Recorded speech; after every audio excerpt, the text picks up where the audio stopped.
नमस्कार। आज हम इस वीडियो में जैनेंद्र कुमार की जीवनी, उनकी साहित्यिक परिचय, उनकी भाषा शैली, उनके पुरस्कार व सम्मान, इन सभी चीज़ों के बारे में पढ़ेंगे। वीडियो में आगे बढ़ने से पहले यही कहूँगी, और भी कवियों की जीवनी को जब पढ़ने के लिए, जानने के लिए डिस्क्रिप्शन में प्लेलिस्ट अवेलेबल है परिचय और कवि लेखन के नाम से। आप उसे देख सकते हैं और भी रचनाकारों की जीवनियों को पढ़ सकते हैं।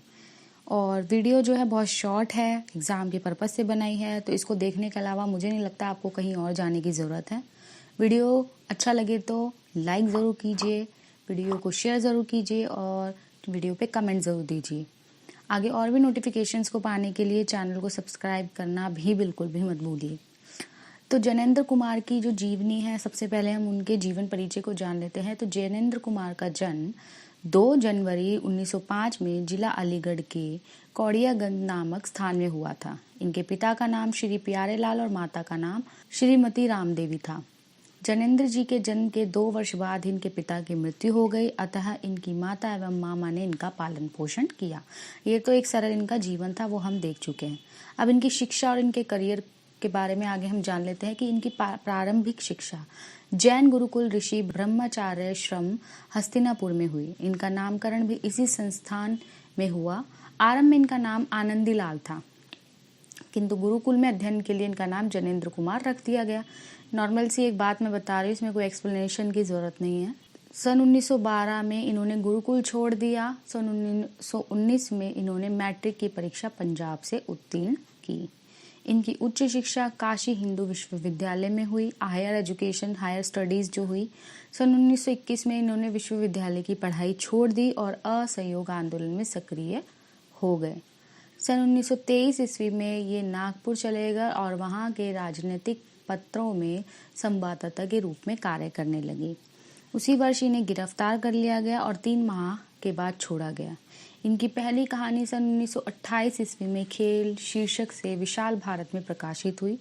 सन 1929 में इनका पहला उपन्यास परख नाम से प्रकाशित हुआ, जिस पर हिंदुस्तानी अकादमी ने 500 रुपये का पुरस्कार इनको प्रदान किया। अभी हम जैनेंद्र कुमार को जान रहे हैं और ये एक आधुनिक काल के कवि हैं। मैं चाहूँगी कि आप कमेंट सेक्शन में इन्हीं से संबंधित आधुनिक काल के और भी कवियों का बारे में मुझे कमेंट करके बताएं। आगे बढ़ते हैं इनकी रचनाओं की ओर। तो जैनेंद्र जी ने कहानी, उपन्यास, निबंध, संस्मरण आदि अनेक गद्य विधाओं में अपनी लेखनी चलाई है। मौलिक साहित्य सृजन के साथ साथ जैनेंद्र जी ने अनुवाद कार्य भी किया, यानी कहानियां लिखने के साथ साथ, साहित्य में काम करने के साथ साथ इन्होंने अनुवाद यानी ट्रांसलेशन का काम भी किया है। इनकी रचनाएं कुछ हम देख लेते हैं। इनके उपन्यासों में है परख, सुनीता, त्यागपत्र, कल्याणी, विवर्त, सुखदा, व्यतीत, जयवर्धन, मुक्तिबोध। कहानी संकलन है फांसी, जयसंधि, वातायन, नीलम देश की, राजकन्या, एक रात दो चिड़िया, पाजेब। निबंध संग्रह है प्रस्तुत प्रश्न, जड़ की बात, पूर्वोदय, साहित्य का श्रेय और प्रेय, मंथन, सोच विचार, काम, प्रेम और परिवार। संस्मरण ये और वे। अनुवाद मंदाकिनी नाटक है, पाप और प्रकाश नाटक, प्रेम में भगवान कहानी संग्रह है। इनकी साहित्यिक विशेषताएं देख लेते हैं कि साहित्यिक विशेषता क्या है कि हिंदी में प्रेमचंद के बाद सबसे महत्वपूर्ण कथाकार के रूप में प्रतिष्ठित जैनेंद्र कुमार का अवदान बहुत व्यापक और वैविध्यपूर्ण है। यानी प्रेमचंद के बाद हिंदी कहानी में जो सबसे ज़्यादा नाम चर्चित है, प्रतिष्ठित है, वह है जैनेंद्र कुमार का। उन्होंने कहानी और उपन्यासकारों घटना के स्तर से उठकर चरित्र और मनोवैज्ञानिक सत्य पर लाने का प्रयास किया और एक सशक्त मनोवैज्ञानिक कथा धारा का प्रवर्तन किया। सशक्त यानी एक स्ट्रॉन्ग मनोवैज्ञानिक, यानी जिसमें लॉजिक्स हो, जो मनोविज्ञान के आधार पर स्ट्रॉन्ग हो, ऐसी कहानियों पर इन्होंने ज़्यादा फोकस किया।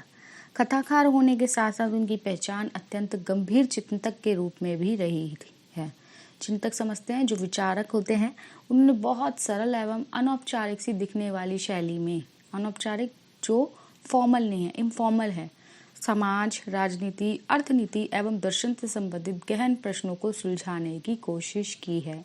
उन्होंने अपनी गांधीवादी चिंतन दृष्टि का जितना सहज उपयोग जीवन जगत से जुड़े प्रश्नों के संदर्भ में किया है, वह अन्यत्र कहीं नहीं देखा जा सकता। और इस बात का प्रमाण है कि गांधीवाद को उन्होंने कितनी गहराई से हृदयंगम किया है, यानी कितनी गहराई से गांधीवादी विचारधारा को समझा है। ये रही इनकी साहित्यिक विशेषता। इनकी भाषा देख लेते हैं कि जनेंद्र कुमार जी की भाषा जो है साहित्यिक खड़ी बोली है, यानी कोई भाषा का मुलम्बा नहीं है। इनकी भाषा मनोवैज्ञानिक के अनुकूल, सरल, सहज व प्रभावमयी है। उन्होंने अपनी भाषा में तत्सम तद्भव शब्दों के साथ साथ यथा प्रयोजन, यानी जहाँ ज़रूरत है उर्दू, फारसी व अंग्रेजी शब्दों का भी प्रयोग किया है। प्रसाद गुण की भाषा की सर्वत्र व्यापक है। ये यथा प्रसंग लक्षणा व्यंजना शब्द शक्तियों का प्रयोग करने में सिद्धहस्त है। उनका वाक्य विन्यास सरल, सहज तथा स्वाभाविक है। उन्होंने संवाद छोटे, रोचक व चुटीले हैं। उनकी जो कॉन्वर्सेशन है बहुत छोटी छोटी है, बहुत ज़्यादा इंटरेस्टिंग है और बहुत मन को भाने वाली है। उनकी भाषा में कई शैलियाँ, यानी इनकी भाषा में कई शैलियों को हम देख सकते हैं, जैसे कि वर्णनात्मक, प्रतीकात्मक, चित्रात्मक, आत्मकथात्मक, संवादात्मक आदि का प्रयोग होते हुए भी विचारात्मक शैली की प्रधानता, यानी ये सारे शैली उन्होंने अपने ही है, पर सबसे ज़्यादा विचारों पर उन्होंने ज़्यादा फोकस किया। आप इन शैलियों को जब समझ पाएंगे जब आप एक बार इन शैलियों को देखेंगे, ठीक है। तो मैं कोशिश करूँगी कि इन शैलियों के ऊपर भी आपको एक वीडियो दी जाए। अगर आप चाहते हैं कि इन सभी शैलियों को मैं एक्सप्लेन करूं भाषा की, तो आप मुझे कमेंट सेक्शन में जाके कमेंट करके ज़रूर बताइए और मैं इन शैलियों पर आपको एक वीडियो ज़रूर प्रोवाइड करूंगी, ताकि आपको समझ आ जाए कि ये शैलियाँ एक्चुअल में हैं क्या।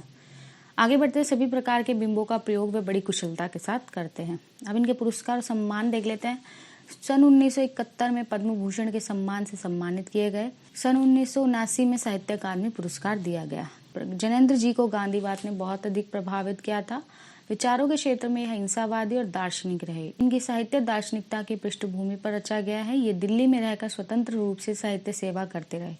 24 दिसंबर 1988 ईस्वी को इस महान साहित्यकार का स्वर्गवास हो गया। तो इस तरीके से हमने जनेंद्र जी, जो एक आधुनिक काल के कवि रह चुके हैं, इनकी जीवनी को हमने देख लिया है। मैंने आपको ये भी कहा है कि अगर आपको और भी कवियों के बारे में पढ़ना आधुनिक काल के, तो आप कमेंट करके ज़रूर बताइए, और किन कवियों के बारे में आप पढ़ना चाहेंगे उनके बारे में बताइए। वीडियो अच्छा लगे तो लाइक, कमेंट व शेयर ज़रूर कीजिए, और आगे और भी नोटिफिकेशंस को पाने के लिए चैनल को सब्सक्राइब करना ना भूलिए। धन्यवाद।